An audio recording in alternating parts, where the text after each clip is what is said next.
ஷர்மிளா, வணக்கம். ஒரு மாதமாக சற்று அமைதியாக காணப்பட்ட போர் சூழல் தற்போது மீண்டும் தீவிரமடைய தொடங்கியிருக்கிறது. அதில் மிக முக்கியமாக பார்க்கப்பட்ட தாக்குதல் தான் குவைத் விமான நிலையம் மீது ஈரான் நடத்திய தாக்குதல். இந்த தாக்குதலில் ஒருவர் உயிரிழந்தார் என்று தெரிவிக்கப்பட்டது.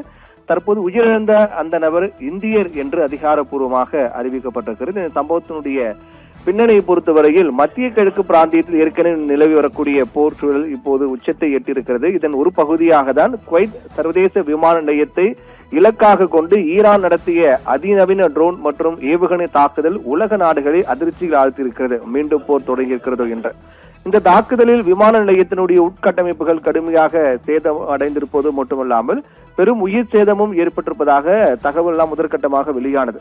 இந்நிலையில்தான் மத்திய கிழக்கில் அமெரிக்கா மற்றும் அதன் நட்பு நாடுகளுக்கும் ஈரானுக்கு இடையே நிலவி வரக்கூடிய மோதல் போக்கின் தொடர்ச்சியாக தான் இந்த அசம்பாவிதம் நிகழ்ந்திருப்பதை பார்க்கின்றோம். சமீபத்தில் போர் நிறுத்தம் என அறிவிக்கப்பட்ட நிலையிலும் கூட இந்த தாக்குதல் தொடர்ந்து வருவதும் பார்க்கின்றோம். குவைத் சர்வதேச விமான நிலையத்தின் பயணிகள் முனையம் ஒன்றை குறிவைத்து ஈரானுடைய புரட்சிகர பாதுகாப்பு படை இந்த தாக்குதலை நடத்தியிருக்கிறார்கள்.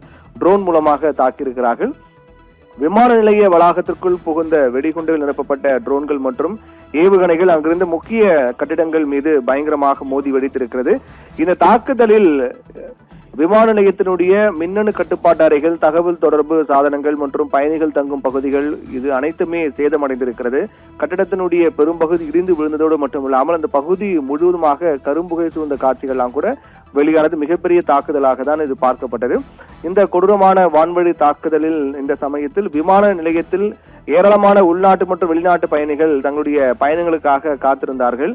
எதிர்பாராத விதமாக நிகழ்ந்த இந்த குண்டுவெடிப்பில் சிக்கி துரதிர்ஷ்டவசமாக ஒருவர் சம்பவ இடத்திலேயே பரிதாபமாக உயிரிழந்தார்.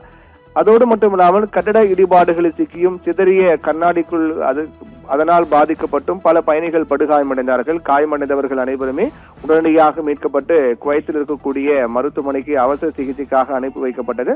இந்நிலையில்தான் உயிரிழந்த நபர் குறித்த விவரங்களை சேகரிக்கக்கூடிய பணியில் குவைத் நாட்டு அதிகாரிகள் தீவிரமாக ஈடுபட்டார்கள். இந்த விசாரணையின் மூலமாக தான் தெரிய வந்திருக்கிறது.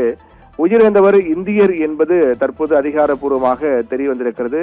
இந்த நிலையில் உயிரிழந்த இந்தியருக்காக வெளியுறவுத்துறை அமைச்சகம் இரங்கல் தெரிவிப்பதாக குறிப்பிட்டிருக்கிறார்கள். தொடர்ந்து ஒரு மாத காலத்துக்கு பிறகு மீண்டும் போர் சூழல் என்பது அதிகமாக இருப்பது, அதனால் இந்தியர் ஒருவர் உயிரிழந்திருப்பது என்பது மிகப்பெரிய ஒரு சோகத்தையும் அதிர்ச்சியும் ஏற்படுத்தியிருக்கிறது. இந்த தாக்குதலை தொடர்ந்து பயணிகளின் பாதுகாப்பு கருதியில் குவைத் சிவில் விமான போக்குவரத்து வாரியம் அவசர உத்தேச உத்தரவு ஒன்றை வெளியிட்டிருக்கிறார்கள். அதன்படி குவைத் சர்வதேச விமான நிலையத்திலிருந்து இயக்கப்படக்கூடிய அனைத்து உள்நாட்டு மற்றும் சர்வதேச விமான சேவைகள் மறு அறிவிப்பு வரும் வரை முற்றிலுமாக நிறுத்தி வைக்கப்படுவதாக அறிவிக்கப்பட்டிருக்கிறது. இந்நிலையில்தான் உயிரிழந்தவர்களுடைய குடும்பத்திற்கு வெளியுறவுத்துறை அமைச்சகம் இரங்கல் தெரிவித்திருக்கிறார்கள். இந்த நிலையில் இந்தியர் என்பது தற்போது அதிகாரப்பூர்வமாக தூதரகம் சார்பிலும் உறுதிப்படுத்தப்பட்டிருக்கிறது.